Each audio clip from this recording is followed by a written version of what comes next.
સુરતમાં ફરી ગુંડાગીરીનો એક વિડીયો વાયરલ થવા પામ્યો છે।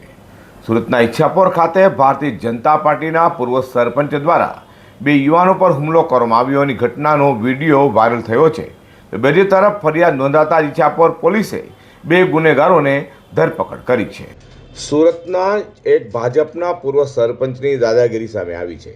સુરતના ઈચ્છાપોર બસ સ્ટેન્ડ નજીક ભાજપના પૂર્વ સરપંચ યોગેશ ભગવાનદાસ પટેલે તેમના સાગરીતો સાથે મળી ગેરેજ માલિક વત્સલ પટેલ તેના મિત્ર દક્ષાંગ પર જાહેરમાં હુમલો કર્યો હતો। આ ચોંકાવનારી ઘટના સીસીટીવીમાં પણ કેદ થવા પામી છે। 12મી ઓક્ટોબર એટલે કે રવિવારના રોજ મોડી રાત્રે રાજ સ્ક્વેર હોટલ પાસે બનેલી આ ઘટનામાં યોગેશ પટેલે રેન્જ રોવર ગાડીમાંથી લાકડી કાઢી વત્સલને માર માર્યો હતો। ત્યારે તેમના સાથીદાર પવનસિંહ ગુર્જરે લોખંડના કાંટાવાળા તારથી વીંટાળેલી બેઝબોલ સ્ટિકથી હુમલો કરી વત્સલને ગંભીર ઇજા પહોંચાડી હતી। આ બનાવ લઈને હાલ તો યુવાન વત્સલ ભરત પટેલ ઈચ્છાપોર પોલીસ મથકે ફરિયાદ નોંધાવતા ઈચ્છાપોર પોલીસે તપાસ હાથ ધરી છે। અત્યારના ઈચ્છાપોર પોલીસ સ્ટેશનમાં આવેલ ઈચ્છાપોર બસ સ્ટેન્ડ નંબર 3 પાસે ગત તારીખ 12/10/2025ના મોડી રાત્રિના 12:30ના સુમારે એક મારામારીનો બનાવ ધ્યાનમાં આવેલ હતો। આ બનાવના ભોગ બનનાર તેમના મિત્ર સાથે ઈચ્છાપોર બસ સ્ટેન્ડ નંબર 3 ખાતે અન્ય મિત્ર કે જેનું નામ કિશન છે તેને મળવા ગયા હતા અને ત્યારે તેમણે પોતાના ફોન પરથી અન્ય એક પરિચિત જેનેક્સ પટેલને ફોન કરીને ઝઘડો અદાવત ન રાખવા સમજાવેલ હતા।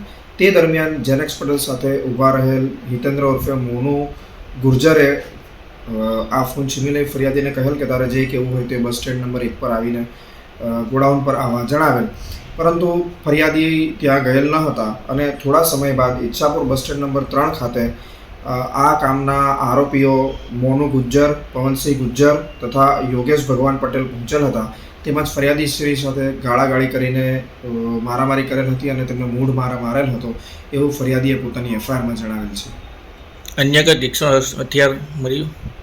એમની પાસે બેઝબોલના બેટની ઉપર તાર વીંટાળેલા હતા। તે રીતની ફરિયાદીની રજૂઆત હોય અમે ગુનામાં વપરાયેલ હથિયારોને કબજે કરવાની તજવીજ ચાલુ છે। હાલ તો આ ઘટના સ્થાનિક વિસ્તારમાં રાજકીય દબંગતા અને હિંસાને લઈને ફરી ચર્ચામાં આવી છે।